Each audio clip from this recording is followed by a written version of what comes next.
تولي كبجمتوتا كنت كان ما يجي كده يرجو كل يساتورتي سريس كان ديف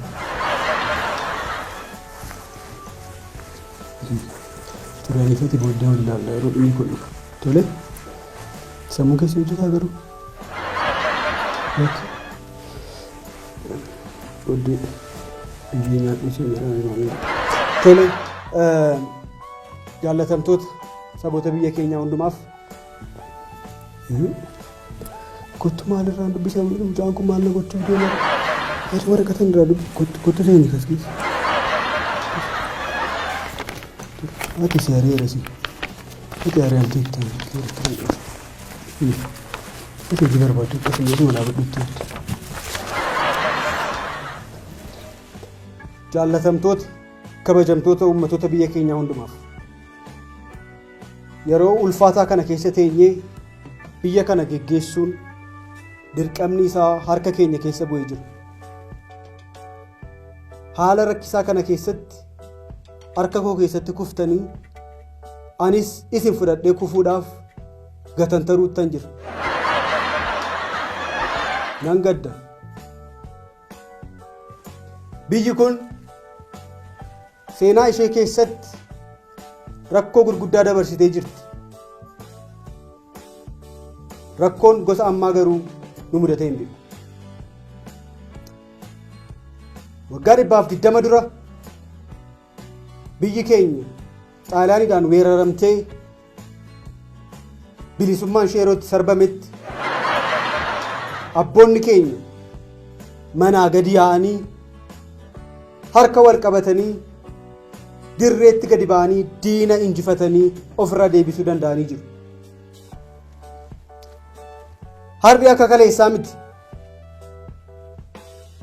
Har'a akka kaleessaatti gadi baanee harka wal qabannee diina keenya injifachuu hin dandeenyu.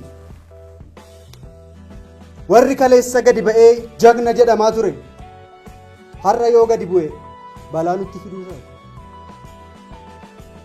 Inni kaleessa baqatee manatti gale har'a odoo jiraate jagna keenya.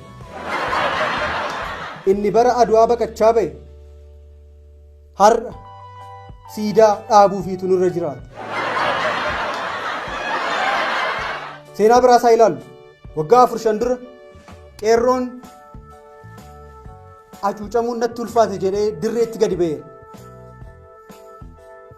Harka isaa wal qaxxaamursee diina dura dhaabbate. Har'a garuu miilla keenya wal qaxxaamursinee mana keessa gadi taa'uun nurra jiraata. Qeerroon waggaa 5 dura karaa cufeera. Har'a garuu balbala isaa cufatee mana keessa taa'utu irra jira.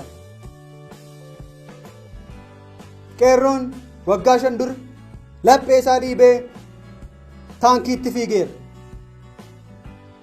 Har'a waan jennu garuu qeerroon laphee isaa dhiibee gara golaatti fiiguu qaba. Kun sodaataa ta'uudhaa? Abadan.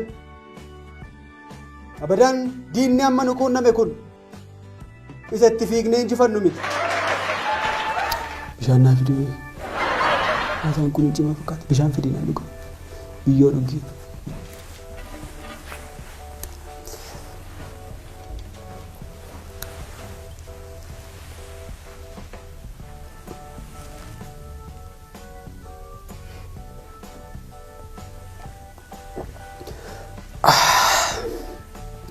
Ada beli eska.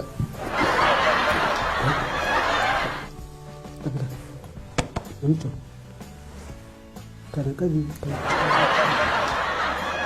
Acih bisa. Nanti apa jadi malu. Har yoga di ban dini nu jilbeen fachiisa. Yoga di ban dini nu radeema. Inni yeroo sana mo'anneef inni amma falmiitti jiru garaa gadi. Yeroo sana kan manaa gadi ba'ee falme farda isaa gadi yaasee maatii guutuudhaan deemee kan wareegame jagna goota. Har'a garuu isa mana isaatti galee karaa alaa ofii isaatti qollofee taa'utu jagna goota. Indaf kisiisaa jira. Sooftii naaf fide.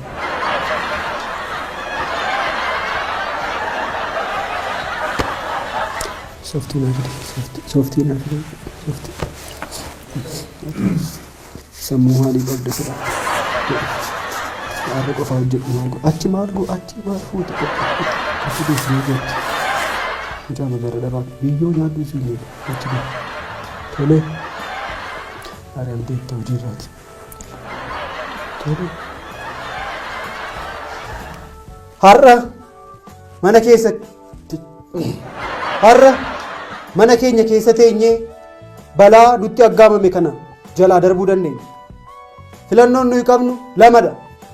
Tokko mana keessa teenyee maatii keenya wajjin yeroo dabarsinee du'a kana jalaa miliquudha. Lama mana keessa teenyee maatii keenya wajjin yeroo dabarsinee du'a kana jalaa miliquudha. Filannoo biraan hin jiru. Waggaa 4 dura yeroo qeerroon Oromoo qabsoodhaaf murteessee bakkeetti ba'e harka wal qaxxaamursee diina jilbeenfachiisuu danda'ee jira. Har'a hoo qeerroon keenya miila wal qaxxaamursinee mana keessa gadi taa'uu danda'utu nurra jiraata. Kalees qoma dhiibnee taankiitti fiignee jirra. Har qoma dhiibnee gola harmee keenyaatti fiiguu danda'u nurra jiraata. Har'a kan lubbuun isaa baraaramu isa dabees isa sodaatudha. Hin ta'u jettanii bakkeetti gadi fiiddu taanaan tokko keessan kadhannee gara manaattis hin deebisne. Rakkoo ulfaataa biyya keenya irratti dhufe tilmaama keessa galchuudhaan mootummaan ani hoogganaa jiru ikonoomii irratti gaagaamni guddaan akka hin geenyeef tokko lammiilee keenyaaf mana isaaniitti nyaata qamadii daakuu 12 zayitii liitira 7 sukkaara kiiloo 4 akkasumas barbaree kiiloo 3 tokko keessaniidhaaf dhiyeessuudhaaf inuma hawwina garuu humni keenya hin danda'u. Hubadhaa yaa sabaa. Tokkoon keenya gorsa ogeessota fayyaa qofaa dhageenya. Harka keenya deddeebinee adiqannu, miila keenyas adiqannu, dhaqna keenyas adiqannu, uffata keenyas miiccannu qulqullaa'aa yaa sabaa.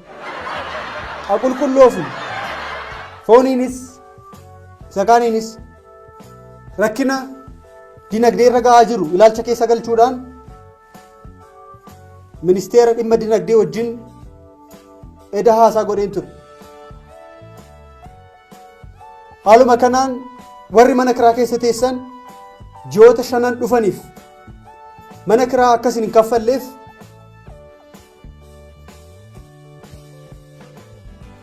hawwii keenya ture. Hin dandeenye. Warruma isinii kireessutu gaafattanii gaarii.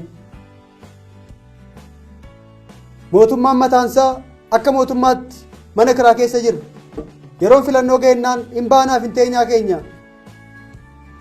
isa beeka. Amma humna keenyaa numa yaadna. Akka mootummaatti mataan nu naanneera. Ministeeroti keenya mataan naanneera. Anamma ministeera ittisaa fi ministeera fayyaa adda baasuu dadhabeera. Hundumtuu maaskii godhatee deema waan ta'eef. An mataan koona hojjechaa hin jiru. Waaqa isa gubbanaas gaggeessaa jira isiniin. Dheengadda walgahii dhaabbata biyyoota gamtoomanii irratti pirezidaantii Tarkii wajjin yeroo buna dhugnu tun haasa'u maqaa biyya koonnaa jedheen maqaa biyya biraa waame. Hamma kana guyyaa falkanni wal keessa nu jalaa badeera yaa sabaa. Please manatti ol gallee ateen bulbulin jedhina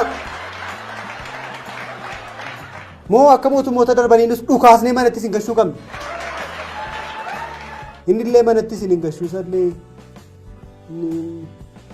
humni keessan illee isaan oli. Kanaafiyyuu wantoota eeyyamaman qofa akka hojjettan kabajaan isin gaafannaa. yeroo mana teessan intarneetiin bilbil bishaan tola.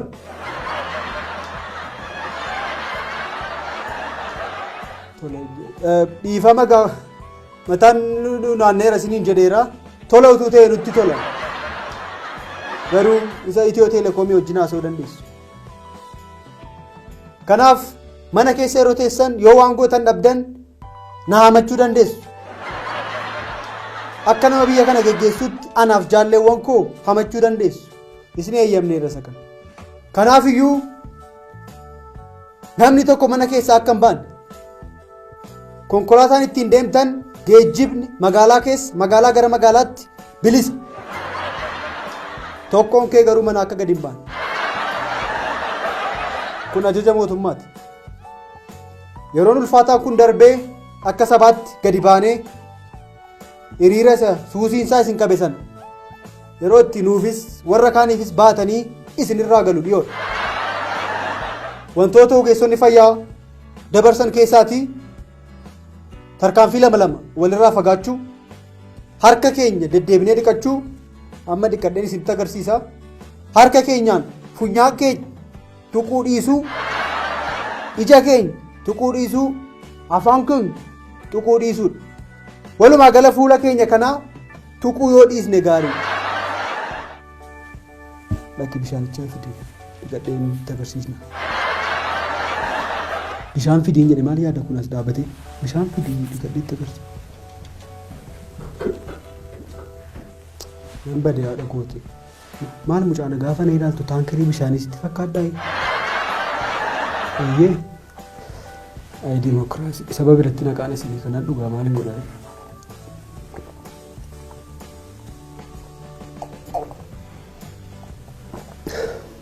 Kana as na ilaalu. Kana deebisiiti bishaan harkaa fide. Bishaan harkaa fide kana deebisiiti. Maal jiru mucaan maal jiru lafatti inni kadhamoo attamiin godha. Dirree qonnaa keessa miidiyaa dura jirra maal mucaan har'a mana keessa. Tole sabni keenya hundumtuu mana isaa keessa taa'ee akkamitti akka harka dhiqannu kana wal duukaa yoo goone gaarii natti fakkaata. Biyyee saamunaan eessara? Saamunaan eessa?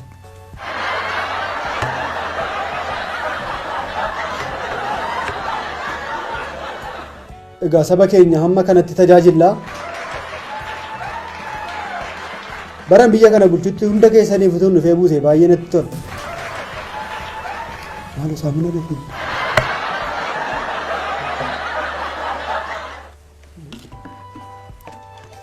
Tole gaafa saamunaa ittiin harka keessan dhiqattan jiraachuu qaba. Dursa bishaaniin harka keessan dhiqattu.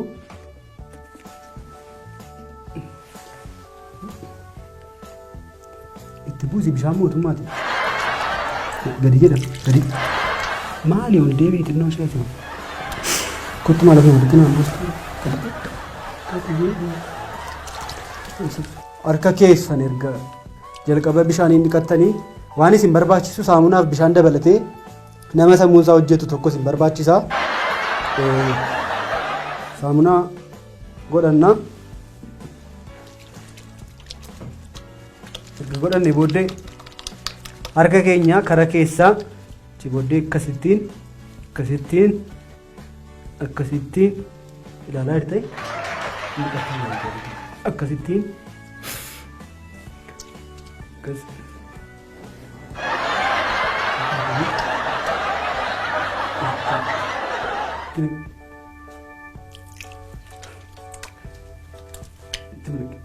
maal bishaan kottan si kadhadhaa re ittuma jala dhaabadhe wayyuu re tole sana booddee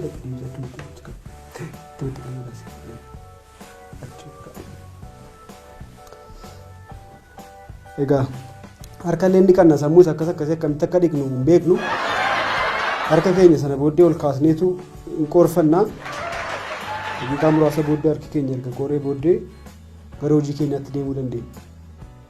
Baay'ee galatoomaa gara dhumaattis ayyaana kanaan wal qabatee nyaata dhugaatii garaagaraa eeggannaa guddaadhaan akka gootan akka mootummaatti dhaamsa isinii dabarsuu barbaanna. Yeroon kun darbee yeroo itti walii wajjin injifannoo cululuqaa irraan deebi'aa cululuqaa maal na ilaalta daalachaa wal injifannoo cululuqaa yeroo itti galmeessinee gadi baanee gammachuu keenya ibsan fagoo miti. Waaqayyo biyya keenyaaf saba keenyaaf ijoollee ishee haa eebbisu. Galatooma.